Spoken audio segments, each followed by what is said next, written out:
തെരഞ്ഞെടുപ്പ് അടുക്കുമ്പോൾ സ്വാഭാവികമായിട്ടും ചർച്ചകളും സജീവമാകും. തെരഞ്ഞെടുപ്പുമായി ബന്ധപ്പെട്ട് ഇന്ന് നടന്ന ചില പ്രധാനപ്പെട്ട വിശേഷങ്ങളാണ് ഇന്ന് ഇങ്ങനെയിൽ. നിതീഷ് ബാലൻ ഇന്ന് ഇങ്ങനെയിൽ.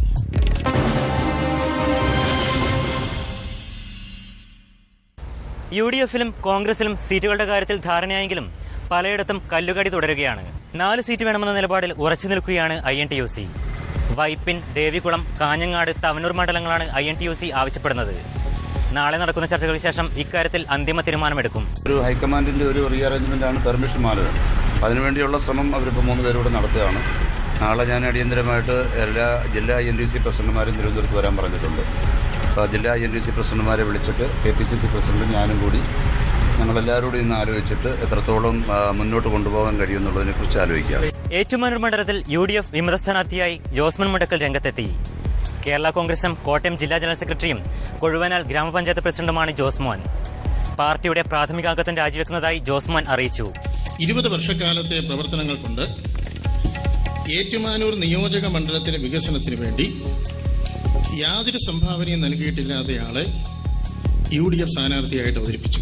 കോൺഗ്രസിന്റെ സ്ഥാനാർത്ഥി നിർണയത്തിൽ ലീഗ് ഒരു ഘട്ടത്തിലും ഇടപെട്ടിട്ടില്ലെന്ന് ദേശീയ സെക്രട്ടറി ET മുഹമ്മദ് ബഷീർ. ഏതെങ്കിലും തരത്തിലുള്ള തർക്കങ്ങൾ ഉണ്ടായിട്ടുണ്ടെങ്കിൽ അത് പരിഹരിക്കാൻ മാത്രമാണ് ലീഗ് ഇടപെട്ടിട്ടുള്ളതെന്നും ET മുഹമ്മദ് ബഷീർ പറഞ്ഞു. ഞങ്ങൾ ഒരു ഘട്ടത്തിലും അവരുടെ സ്ഥാനാർത്ഥിത്വം അല്ലെങ്കിൽ അതിന് ആര് നേതൃത്വം കൊടുക്കണം ഇതൊന്നും ഞങ്ങൾ ഇടപെട്ടില്ല. അന്നും ഇടപെട്ടില്ല, എന്നും ഇടപെട്ടില്ല.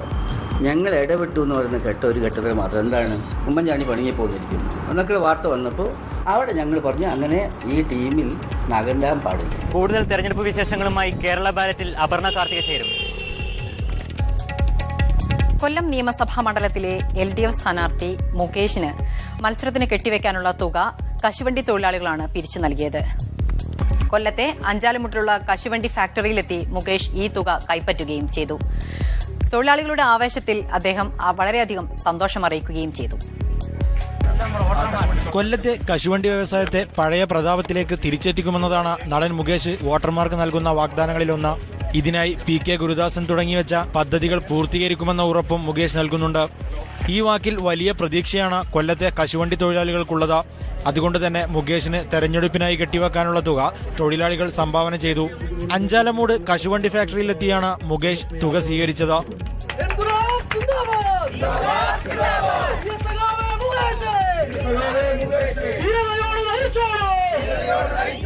തന്റെ മുത്തശ്ശി കശുവണ്ടി തൊഴിലാളിയായിരുന്നുവെന്നും അതിനാൽ തന്നെ തൊഴിലാളികൾ തുക നൽകിയതിൽ ഏറെ സന്തോഷമുണ്ടെന്നും മുകേഷ് പ്രതികരിച്ചു. മനസ്സിനെ സ്പർശിച്ച ഒരു സന്ദർഭമായി പോയി. എന്റെ അമ്മയുടെ അമ്മ സഖാവ് ഭാർഗവി ഒരു കശുവണ്ടി തൊഴിലാളിയായിരുന്നു. കാലം കഴിഞ്ഞപ്പോൾ ഒരുപക്ഷെ അമ്മൂമ്മയുടെ ആഗ്രഹമായിരിക്കാം ഈ കൊല്ലത്ത് തന്നെ ഞാനൊരു സ്ഥാനാർത്ഥിയായിട്ട് വരണമെന്നും കശുവണ്ടി തൊഴിലാളികൾ എനിക്ക് കെട്ടിവെക്കാനുള്ള തുക തരണമെന്നുമുള്ളത്. ശേഷം പനയം ക്ഷേത്രത്തിൽ പൊങ്കാല അർപ്പിക്കാനെത്തിയ സ്ത്രീകളെയും മുകേഷ് നേരിട്ട് കണ്ട് വോട്ട് അഭ്യർത്ഥിച്ചു. കഞ്ഞാവെളി ക്രിസ്തീയ ദേവാലയത്തിൽ പ്രാർത്ഥനാ ചടങ്ങിലും മുകേഷ് പങ്കെടുത്തു. മീഡിയ 1 കൊല്ലം. കുന്നംകുളത്തെ ഇക്കുറി ഇരു മുന്നണികൾക്കും അഭിമാന പോരാട്ടമാണ്. കഴിഞ്ഞ തവണ 481 വോട്ടിന് പരാജയപ്പെട്ട UDF-ലെ CP ജോൺ ഇക്കുറി മണ്ഡലം തിരിച്ചുപിടിക്കുമെന്ന വാശിയിലാണ്. എന്നാൽ തദ്ദേശ തെരഞ്ഞെടുപ്പിലും ലോക്സഭാ തെരഞ്ഞെടുപ്പിലും നേടിയ മേൽക്കൈ കുന്നംകുളം നിലനിർത്തുമെന്ന ആത്മവിശ്വാസത്തിലാണ് LDF-ലെ AC മൊയ്തീൻ. BJP BDJS സഖ്യവും ഇവിടെ നിർണായകമാകും. വ്യത്യസ്ത പക്ഷത്ത് നിൽക്കുന്ന 2 കമ്മ്യൂണിസ്റ്റുകാർ, ആരെ സ്വീകരിക്കുമെന്ന സമ്മർദ്ദത്തിൽ വോട്ടർമാരും. ഇതാണ് കുന്നംകുളത്തിന്റെ രാഷ്ട്രീയ വർത്തമാനം. 481 വോട്ടിന് CP ജോൺ CPM-ലെ ബാബു M പാലിശ്ശേരിയോട് പരാജയപ്പെട്ട 2011 തെരഞ്ഞെടുപ്പിൽ 860 വോട്ടുകളാണ് അപരൻ MO ജോൺ നേടിയത്. കുന്നംകുളത്ത് തന്നെ സ്ഥിരതാമസമാക്കി പ്രാദേശിക ബന്ധങ്ങൾ ദൃഢപ്പെടുത്തിയാണ് ജോണിന്റെ ഇത്തവണത്തെ രംഗപ്രവേശം. സ്ഥിരമായി നിൽക്കുന്ന ഒരു കാൻഡിഡേറ്റ് എന്നതിലേക്ക് നാട്ടുകാരനാണ്. ഞാൻ അവിടെ ജനിച്ചു വളർന്ന ഒരാളാണ്. അഡ്വാൻറ്റേജ് കഴിഞ്ഞ പ്രാവശ്യം ഡിസ്കണക്റ്റ് ആയിരുന്നു. കാരണം ഞാനിവിടെ ജനിച്ചു വളർന്നതൊന്നും ഒരു തലമുറയ്ക്ക് അറിയില്ലായിരുന്നു. ഇപ്പം അതൊക്കെ വീണ്ടും കണക്റ്റഡായി. CPM ജില്ലാ സെക്രട്ടറി AC മൊയ്തീനെ രംഗത്തിറക്കിയതിലൂടെ മണ്ഡലം നിലനിർത്താനാകുമെന്ന പ്രതീക്ഷയിലാണ് ഇടതുപക്ഷം.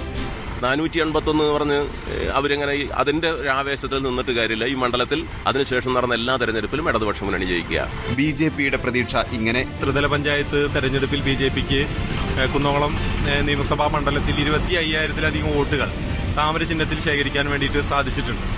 കൂടാതെ BJP പിന്തുണച്ച ആ സ്വതന്ത്രമാര് 3,000-ലധികം വോട്ടുകൾ ഈ മണ്ഡലത്തിൽ നേടിയിട്ടുണ്ട്. ഇങ്ങനെ വരുന്ന സമയത്ത് 28,000-ലധികം വോട്ടുകൾ കഴിഞ്ഞ ത്രിതല പഞ്ചായത്ത് തെരഞ്ഞെടുപ്പിൽ BJPക്ക് സ്വന്തമായിട്ട് ലഭിച്ചു. SNDPക്ക് സ്വാധീനമുള്ള കുന്നംകുളത്ത് BJPക്ക് വോട്ട് കൂടുമോ? അങ്ങനെയെങ്കിൽ ഏത് മുന്നണിയായിരിക്കും ബാധിക്കുക? ഈ കണക്കുകൂട്ടലും കുന്നംകുളത്ത് സജീവമാണ്. ശ്യാംകൃഷ്ണൻ, മീഡിയ 1 തൃശൂർ. തെരഞ്ഞെടുപ്പ് പ്രചാരണ ചൂടിനിടയിലും വളരെ കൂളാണ് തിരുവനന്തപുരത്തെ BJP സ്ഥാനാർത്ഥി ശ്രീശാന്ത്. തെരഞ്ഞെടുപ്പ് പ്രചാരണത്തിന് താൽക്കാലിക ഇടവേള നൽകി കൊച്ചിയിൽ സിനിമയിൽ അഭിനയിക്കാൻ എത്തിയിരിക്കുകയാണ് ശ്രീശാന്ത്.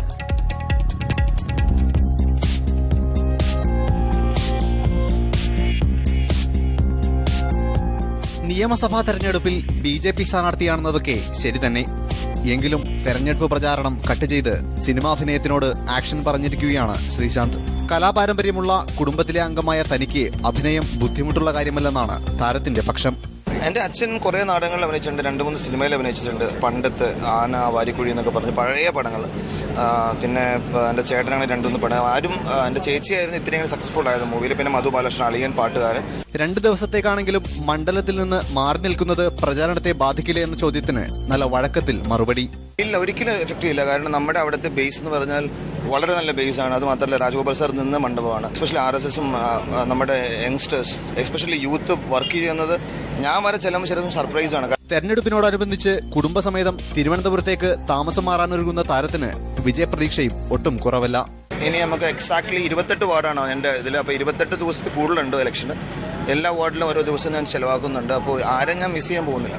ടീം ഫൈസ് എന്ന് പേരിട്ടിരിക്കുന്ന സിനിമയിൽ നിക്കി കൽറാണിയാണ് ശ്രീശാന്തിന്റെ നായിക. ബൈക്ക് റൈഡർമാരുടെ കഥയാണ് ചിത്രം പറയുന്നത്. മലയാളത്തിൽ ശ്രീശാന്തിന്റെ അരങ്ങേറ്റ ചിത്രം കൂടിയാണിത്. അബ്ദുൽ മനാസ്, മീഡിയ 1 കൊച്ചി. AIADMKയുടെ സംസ്ഥാന കമ്മിറ്റി ഓഫീസ് തിരുവനന്തപുരത്ത് ഉദ്ഘാടനം ചെയ്തു. ഇന്ന് നടന്ന ഉദ്ഘാടന ചടങ്ങിൽ നിരവധി അണികളോടൊപ്പം തമിഴ്നാട്ടിൽ നിന്നെത്തിയ നേതാക്കളും പങ്കെടുത്തു. കേരളത്തിൽ ചുവടുറപ്പിക്കാനാണ് AIADMKയുടെ ശ്രമം. തിരുവനന്തപുരം മണ്ഡലത്തിൽ ബാർ അസോസിയേഷൻ നേതാവ് ബിജു രമേശിനെ സ്ഥാനാർത്ഥിയാക്കിയതിന്റെ ലക്ഷ്യവും മറ്റൊന്നായിരുന്നില്ല.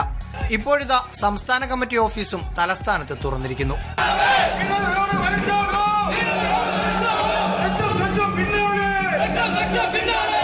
ഓഫീസിനുള്ളിൽ കയറി എവിടേക്ക് നോക്കിയാലും തമിഴ്നാട് മുഖ്യമന്ത്രിയെ കാണാം. പ്രവർത്തകർ തലയിൽ അണിഞ്ഞിരിക്കുന്ന തൊപ്പിയിലും ജയലളിതയുണ്ട്. ഭിത്തിയിൽ നിറയെ തമിഴ് മക്കൾക്ക് ജയലളിത നൽകിയ സഹായങ്ങളുടെ ചിത്രങ്ങളാണ്.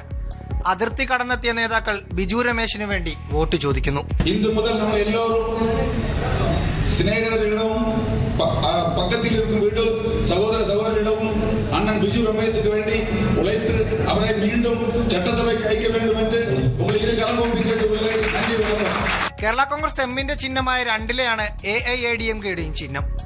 ഈ സാഹചര്യത്തിൽ തൊപ്പി അടയാളത്തിൽ മത്സരിക്കാനാണ് ബിജു രമേശിന് താല്പര്യം.